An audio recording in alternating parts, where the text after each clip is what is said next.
Gibanhigan patay ang barangay konsihal sa Leyte, Leyte. Nilang biktima nga si Arnel Aurea, 42 anyos, ug barangay konsihal ug residente sa barangay Kawayan.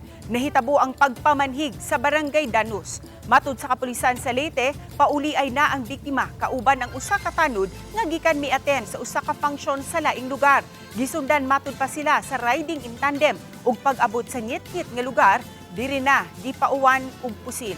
Nakaangko ng biktima ug upat ka samad pinusilan samtang anaara sa luwas nga kahimtang ang kauban niini nga tanod.